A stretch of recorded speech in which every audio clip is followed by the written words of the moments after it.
InsyaAllah malam ni kita sambung doa yang ke-29 insyaAllah. Okay. Bismillahirrahmanirrahim. Rabbana innana nakhaf an yafruta alayna aw an yatgha. Okay. Tengok sekali. Rabbana innana nakhafu an yafruta alayna aw an yatgha. Okay. Ni kalau tengok dalam surah Taha ayat yang ke-45 kan. Cuma yang ni kalau kita tengok di dalam surah yang penuh, ayat ni adalah doa Nabi Musa alaihissalam kan. Doa Nabi Musa kan. Okay, tengok terjemahan. Rabbana, wahai Tuhan kami, innana, sesungguhnya kami, nakhaf, apa maksud nakhaf? Kami takut. Nakhafu, kami takut. An yafruta. Dia terjemah apa? Yafruta. Hassan ke apa ni? Syul. Ya, Furuto dia bagi dia bersegera menyeksa. Boleh. Yafruta. Alaina, kepada kami. Au an yatgha, ataupun dia yatgha. Dia terjemah apa ni?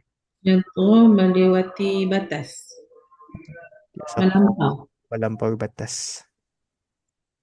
Okey. Tengok yang ni lah. Tengok surah yang penuh lah. Tengok dia terjemah macam mana. Surah apa tadi? Surah Taha 45 kan. Oh, 45.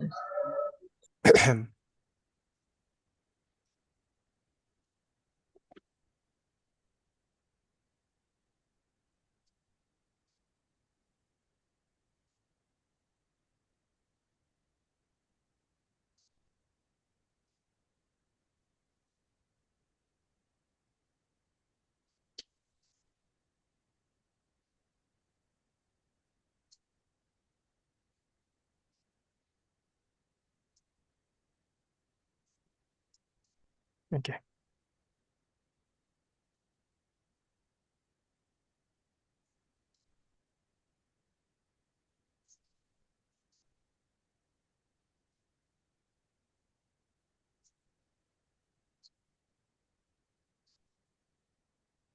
Okey. Qala Rabbana. Okey. Ah, Dia kalau tengok sini, cuba tengok. Qala, mereka berdua berkata. Oh, Rabbana, wahai Tuhan kami. So sebenarnya berapa orang yang berdoa ni? Dua orang, Ustaz. Orang. Siapa? Tengok yang Musa atas dengan ni. Nabi Harun. Betul. Jadi kalau tengok cerita tentang, okey, cerita tentang Nabi Musa dan Nabi Harun alaihissalam. Kan? Diperintahkan kepada mereka untuk pergi berdakwah kepada Firaun. Dan disuruh kepada mereka untuk mengatakan perkara yang, mengatakan, menggunakan perkataan yang lemah lembut. Kan? Cuba tengok. Faqula, aqula, katakanlah kamu berdua, lahu, kepadanya, qawlan layyina, kata-kata yang lemah lembut. Kan?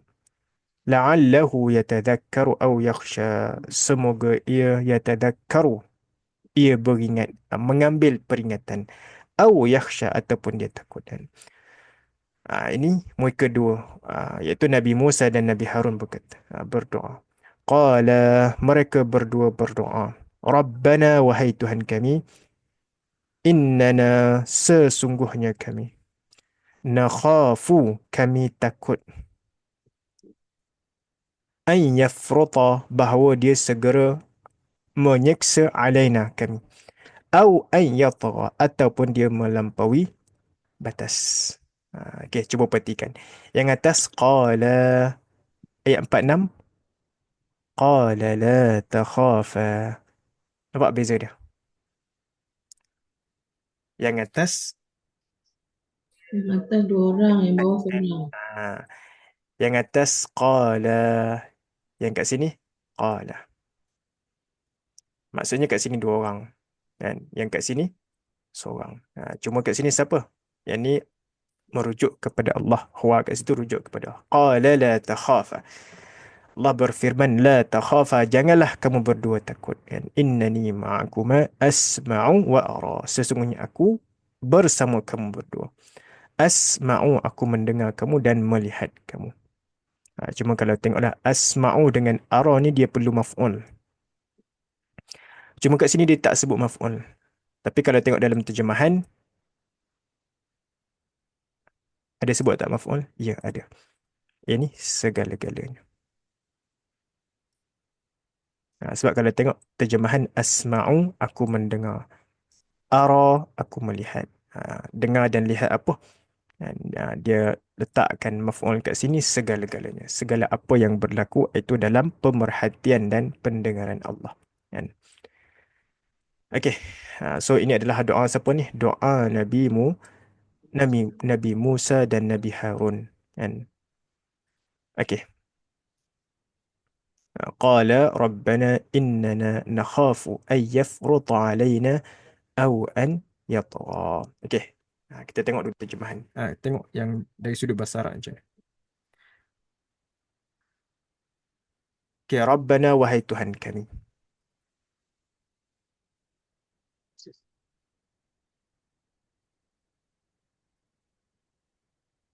Okey.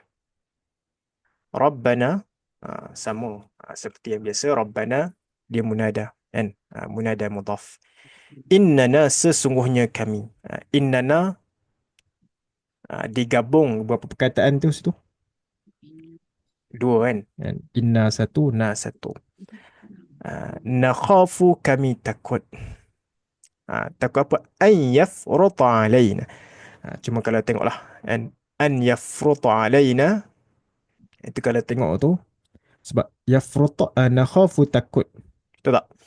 Takut ni tuan-tuan dia perlu maf'ul. So mana maf'ul dia? Ini. Dia jadi masdar yang ditakwilkan.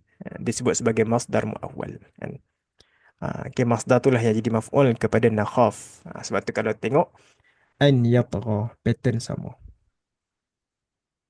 Maksudnya innana nakhaf an yafruta alaina. Satu, innana nakhaf an yatgha. Okey. Au kat situ adalah haraf ataf atau. Okey. So an kat situ adalah an masdariyah tu. Dan haraf nasab. Okey. Dan dia haraf nasab dan juga haraf masdari. Dan maksudnya dia menukarkan fi'il mudhari' selepasnya tu jadi apa ni? Masdar. Dan okey, so masdar itulah yang jadi maf'ul kepada nakhafu. Okey. Nakhafu, kami takut. An yafruta alaina. Dia segera menyeksa kami. Au an yatgha, ataupun dia melampaui batas. Maksudnya tak nak beriman juga. Kan? So ini adalah doa siapa? Doa Nabi Musa Nabi Musa dan juga Nabi Harun. Kan? Maksudnya apa? Dalam apa jua keadaan sekalipun, okey. Apa? Doa ni tuan-tuan, para nabi tak pernah tinggalkan. Dalam apa jua keadaan. Walaupun dalam sekecil-kecil perkara. Okey. Kalau kita perhatikan, setiap para nabi macam tu. Bahkan kalau tengok kan, kebanyakan kalau tengok para nabi ni tuan-tuan, dia doa mengikut keadaan dia pada masa tu. Maksudnya khusus pada masa tu. Dan apa yang dia perlukan, apa yang dia rasa, apa yang dia tengok pada masa tu.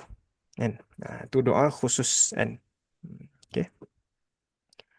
Rabbana innana nakhafu an yafruta alaina aw an yatgha. Okay. So ini adalah doa Nabi Musa alaihis. Nabi Musa dan juga Nabi Harun alaihissalam. Okey, habis itu. Okey. Kemudian doa yang seterusnya, okey. Saya rasa doa ni tuan-tuan pun biasa dengar doa ni kan. Okey. Rabbi bani li 'indaka baitan fil jannah. Rabbi, wahai Tuhanku. Ibni, apa maksud ibni? Bina. Dan sebenarnya bina ni bahasa asalnya daripada bahasa Arab. Dan ibni, binalah. Bina apa? Baitan. So baitan tu jadi apa tu? Ah, baitan tu jadi, ya, Olimpik kan. maf'ul lebih lah. Ibni, ibni kat sini bukan masuk anak Ibni Hmm. maksud dia bina lah. Bina lah apa? Baitan. Ulun bih kepada ibni.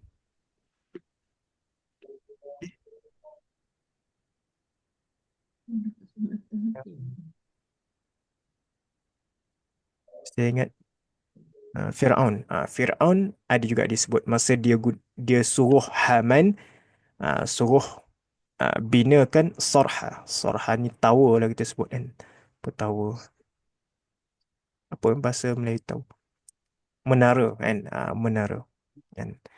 Dia suruh bina menara. Dia sebut Sarha. Dia guna perkataan ibni kan. Bina lah. Rabbi bani li 'indaka baitan fil jannah. Rabbi, wahai Tuhanku. Ibni, binalah. Dan bina apa? Baitan. So baitan jadi maf'ul kepada ibni. Binalah li bagiku. Indaka, di sisi kamu. Okey, baitan, satu rumah. Tapi fil jannah, di dalam syurga. Okey, Rabbi bani li 'indaka baitan fil jannah. Okey, okey. Cuba tengok balik.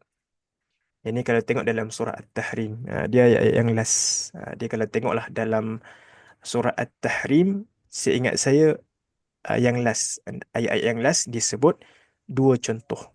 Dan dua perempuan. Satunya yang derhaka, satunya yang Allah bagi contoh dua orang. Satunya yang tak elok, satunya yang sorry, dua yang tak elok, dua yang elok. Kan? Disebutkan kat situ, seingat saya lah, isteri Nabi Nuh dan isteri Nabi Lot. Yang tu dua-duanya kufur. Kemudian setelah daripada tu disebutkan dua pula contoh perempuan. Contoh yang baik. Apa? Yang pertama Asiah. Yang kedua adalah Maryam. Maryam. Okay, itu. Cuma kalau tengok yang ni doa siapa ni? Doa Siap. Asiah. Asiah ni siapa? Isteri kepada Fir'aun. Dan dia beriman dengan Nabi Musa. Okey, Rabbi bnili 'indaka baitan fil jannah. Cuma yang ni adalah doa dia. Okey. Cuma kalau kita tengoklah doa dia ni macam ni tuan-tuan. Rabbi bnili 'indaka baitan fil jannah. Hmm. Ini disebutkan lah kalau tengok di dalam tafsir. Okey, ketika mana apa ni? Asyah kan, beriman kepada Nabi Musa, maka Fir'aun ini pun dia tahu. Lalu dia tak tinggal diam kan. Dia pun mengazab kan. Dia azab Asyah. Cara dia macam mana? Dia ikatkan tangan dan dua kakinya dan letakkan di atas dadanya batu yang sangat-sangat besar dan dihadapkan kepada matahari. Itu adalah satu bentuk apa nak kata ni? Firaun mengazab, menyeksa isteri dia sendiri. Kenapa? Kerana beriman. Dan ketika diazab sebegitu, maka Asyah ni tuan-tuan, dia berdoa. Doa dia macam mana? Yang ni lah. Rabbi banili 'indaka baitan fil jannah. Kan? Okay, kemudian yang ni disebutkanlah dalam tafsir, bila dia doa macam ni, maka Allah perlihatkan kepada dia rumah tu di dalam syurga. Okay? Allah perlihatkan kepada dia yang diminta tu. Baitan fil jannah tu Allah perlihatkan kepada dia sehingga kan Dia rasakan apa? Azab tu tak terasa sangat. Okey. Dia tak rasa azab. Kenapa? Kan? Dia melihat kepada nikmat yang dia akan dapat. Okey. Dan kalau tengok setelah daripada tu doa dia tu panjangan. Wa najjini min fir'aun wa 'amalihi wa najjini minal qaumidh zalimin. Dia minta apa? Dia minta selamat daripada Firaun. Minta selamat daripada kena azab dengan Firaun kan. Wa najjini minal qaumidh zalimin. Okey.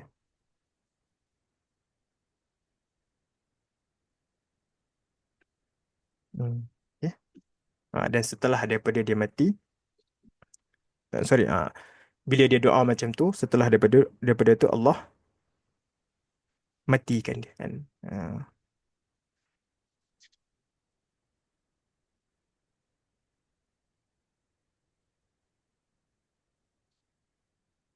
okey. Itu.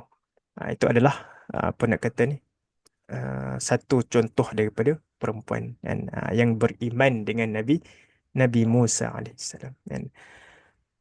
Maksudnya dia tak kisah apa pun yang berlaku, yang penting dia beriman kan. Itu. Rabbi bani li 'indaka baitan fil jannah. Maksudnya confirm akan masuk syurga lah kan. Itu. Okey, Rabbana amanna faghfir lana warhamna wa anta khairur rahimin. Rabbana, wahai Tuhan kami, amanna, kami telah beriman. Faghfir lana, maka ampunkanlah dosa kami. Warhamna, dan rahmatilah kami. Wa anta khairur rahimin, dan engkaulah yang sebaik-baik yang mengasihi.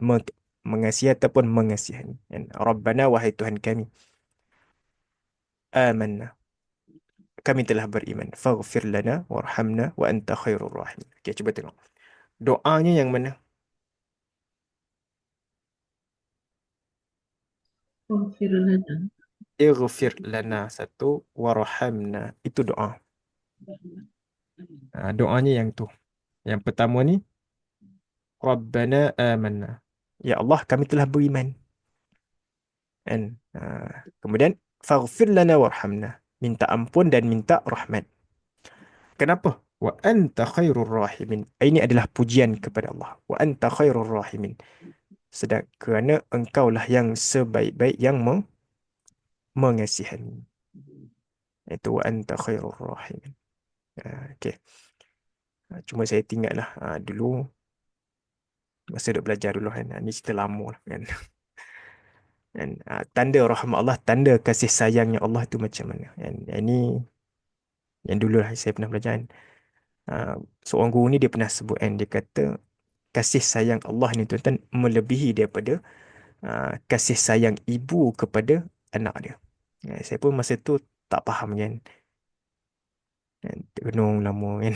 Macam masa tu kita kecil kan, macam tak nampak apa maksud dia ni kan. Kan? Apa maksud sebaik-baik yang mengasihi, sebaik-baik yang menyayangi kan. Cuma Tok Guru kata macam tu kan, kata lebih kasih daripada seorang ibu kepada uh, anak dia.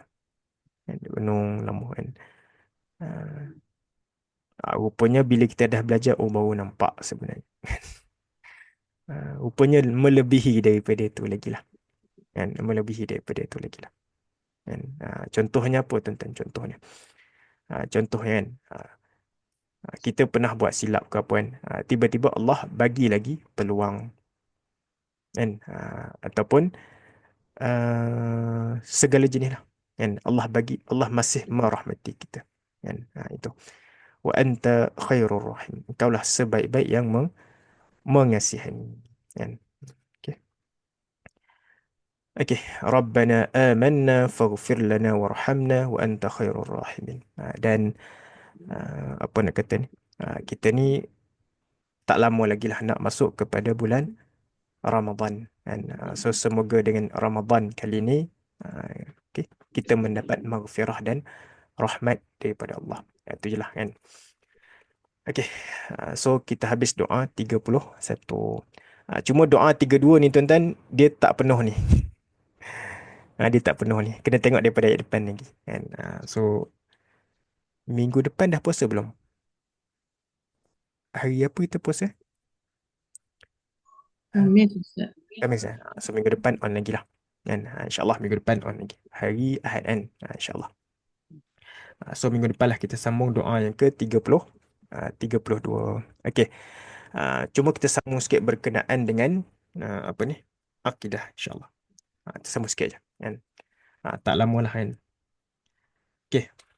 So kalau tengok yang minggu lepas, saya pun baru share yang minggu lepas kan. Terlupa nak share kan. Link dah ada dah kan. Dah upload minggu lepas lagi kan. Cuma lupa nak share link. Okey. So kalau kita tengok perbincangan kita yang minggu lepas, masih lagi membicarakan tentang sifat-sifat Allah. So yang pertama kita sebut sifat Allah adalah apa? Wujud kan. Wujud artinya ada. Okey. Kemudian sifat yang seterusnya adalah qidam, dan yang seterusnya adalah sifat baqa. Dua ni kita nak rangkumkan sekali. Okey. Qidam maksud dia apa tuan-tuan? Tiada awal. Baqa maksud dia apa? Tiada akhir. Tiada akhir. Apa maksud dia? Ini kalau tengok dalam Quran lah. Dalam ayat Quran dia sebut huwal awwalu wal akhiru wal zahiru wal batin. Ayat dia panjang. Huwal awwalu. Dialah yang awal. Apa maksud awal? Wal akhiru dan yang akhir. Ah, Tak ada. yang kalau kita faham, kalau kita tafsirkan mengikut yang kita faham, kan, awal dan akhir. Maksudnya ada awal dan akhir. Betul tak? Betul tak? Maksudnya dia yang first, dia yang last. Betul tak? Tetapi makna dia bukan macam tu. Huwal awwalu, dialah yang awal. Apa maksud yang awal? Tiada permulaan.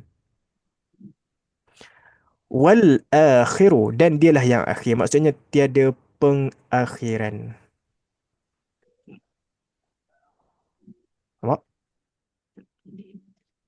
Dialah yang awal, maksudnya yang tiada permulaan. Dialah yang akhir, maksudnya yang tiada pengakhiran. Maksud dia apa? Dia wujud selama-lamanya. Clear situ. Itu maksud awal dan akhir. Awal maksud dia apa? Tiada permulaan. Okey. Al-akhir, tiada pengakhiran. Selama-lamanya dia ada. Jelas. Itu maksud kidam dan baqa. Kidam tiada mula, baqa tiada akhir. Itu yang ringkas. Okey. Kidam maksud dia tiada permulaan. Baqa maksud dia tiada pengakhiran. So macam mana tu Ustaz? Memang macam tu lah. Kenapa? Kerana yang ada awal dengan yang ada akhir adalah makhluk. Betul tak? Hmm. So selagi mana kita katakan kan, kalau contoh kan, Allah ada awal. Mustahil. Kenapa? Yang ada awal hanya makhluk. Kalau kata ada akhir, makhluk juga. Okey. Nampak? Itu dalil yang senang lah. Kan? Kalau kata ada awal, ada permulaan. Maksudnya sebelum tu tak ada. Macam mana boleh dikata ada permulaan sedangkan dia yang mencipta segala perkara? Kalau dia pun ada mula, macam mana? Bukan Allah lah, bukan Tuhan. Dia adalah makhluk. Kan? Itu perbezaan dia. So macam mana Ustaz tak ada mula? Mana itu yang kalau belajar dalam apa ni? Apa ni? Yang falsafah semua tu kan. Dia kata alam ni terjadi dengan apa ni? Letupan lah macam-macam. Kan? Itu semua tu kerana apa? Kerana kalau tengok secara fitrahnya tu kan memang manusia ni tu kan apa ni? Uh, apa nak kata? Dia secara fitrah manusia ni tu kan memang nak hidup bertuhan. Okey. Memang nak hidup bertuhan. Cuma dia salah guna akal. Kan? Sebab tu Allah utuskan Rasul supaya mengajar balik manusia kan.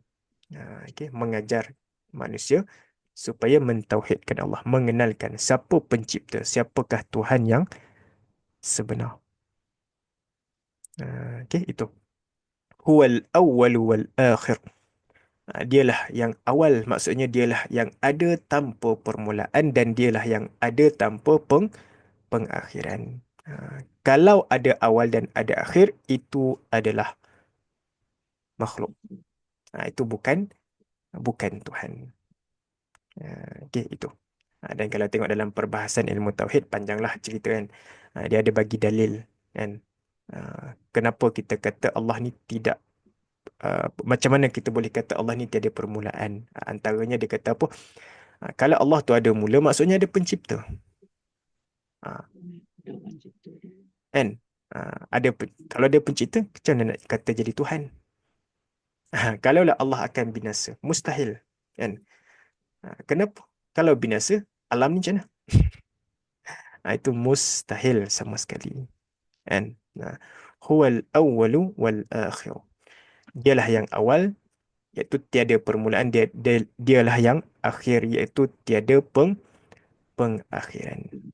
Dan satu lagi tuan-tuan, semua sifat Allah adalah kekal selama-lamanya.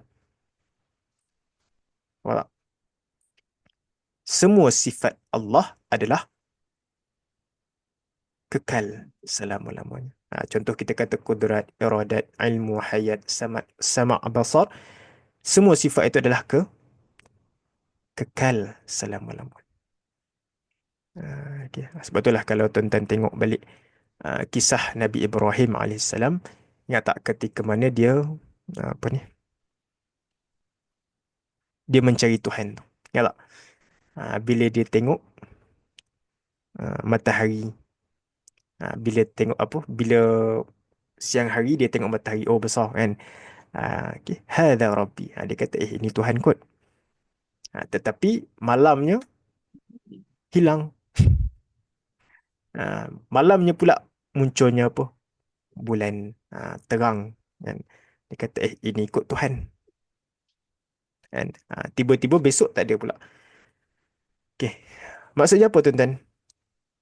Allah ada kan, setiap waktu dan selama-lamanya. Tidak pernah hilang. Itu maksudnya. Oh. Sebab itulah sekali Nabi Ibrahim kata apa? Aku beriman kepada Tuhan yang menciptakan ini semua. Okay. Itu maksudnya Tuhan yang kekal abadi selama-lamanya. Kan? Itu. So itu perbahasan yang ringkas lah kan, tentang sifat kidam dan baqa. Kan? Kidam maksudnya tiada permulaan, baqa maksudnya tiada penghujung, tiada pengakhiran. Okey, boleh tengoklah dalam kitab, dia lebih panjanglah dihuraikan kan, dalil semua tu. Ini kita ambil secara ringkas. Ini sebagai apa ni? Ah, ulang kaji lah kita sebut kan. Okey, jelas itu. Jadi Ustaz. Okey. Yang penting tuan-tuan faham lah. Itu wujud, kidam dan baqa. Kemudian setelah daripada sifat ni apa? Mukhalafatu. Kan? Mukhalafatu ta'ala lil hawadith. Itu insyaAllah kita sambung minggu hadapan. Okay. Okay. Wallahu a'lam wa sallallahu ala sayyidina Muhammad wa ala alihi wa sahbihi wasallam walhamdulillahi rabbil alamin. Assalamualaikum warahmatullahi ta'ala wabarakatuh. Okay. Terima kasih banyak Ustaz. Sama.